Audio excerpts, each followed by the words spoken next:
To new TV Telugu. స్విట్జర్లాండ్లోని జ్యూరిచ్లో Telugu community ఆధ్వర్యంలో నిర్వహించిన మీట్ అండ్ గ్రీట్ కార్యక్రమంలో ఏపీ పరిశ్రమల శాఖ మంత్రి టీజీ భరత్ ప్రసంగం సీఎం చంద్రబాబును ఆగ్రహానికి గురిచేసింది. భవిష్యత్తులో ఏపీ ముఖ్యమంత్రి నారా లోకేష్ అంటూ భరత్ ప్రసంగించారు. ఎవరు కాదన్నా ఇది జరిగి తీరుతుందనే కోణంలో ఆయన వ్యాఖ్యానించారు. ఇదే వేదికపై ఉన్న సీఎం చంద్రబాబు మంత్రి భరత్ పై మండిపడ్డారు. వ్యక్తిగత అభిప్రాయాలు ఇలాంటి వేదికలపై మాట్లాడొద్దని హెచ్చరించారు. ఎక్కడికి వచ్చి ఏం మాట్లాడుతున్నారు మీరు? మనం వచ్చిన పనేమిటి? మీరు మాట్లాడుతున్నదేమిటి? అసందర్భ ప్రసంగాలు చేయొద్దని మందలించారు. భవిష్యత్తులో ఇలాంటి వ్యాఖ్యలు మరోసారి చేయొద్దని స్పష్టం చేశారు. కాగా ఈ కార్యక్రమంలో రాష్ట్ర ఐటీ ఎలక్ట్రానిక్స్ శాఖ మంత్రి నారా లోకేష్, కేంద్ర మంత్రి కింజరాపు రామ్మోహన్ నాయుడు కూడా ఉన్నారు.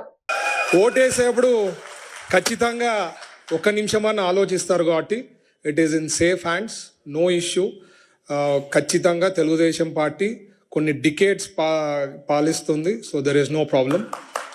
అలాగే the most dynamic youth leader మా నారా లోకేష్ గారు, highly educated,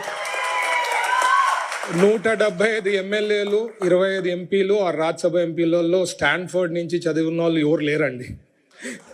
so very highly educated, so he knows what to do, when to do everything. So perfect blend ఉంది మాకు, ఇట్లా సీనియరు ఇట్లా జూనియరు. వీ హ్యావ్ ఏ అంటే లాంగ్ టర్మ్ విజన్, ఒక ఆలోచన చేస్తే ఫ్యూచర్ ఆఫ్ తెలుగుదేశం పార్టీకి ఉంది అని చెప్పేదానికి ఒక క్లారిటీ ఉందన్నమాట మా పార్టీలో. అండ్ నచ్చినా నచ్చకపోయినా ఎవరికైనా ఫ్యూచర్ ఇస్ లోకేష్ గారు. అండ్ కాబోయే ముఖ్యమంత్రి కూడా మన లోకేష్ గారు ఫ్యూచర్లో.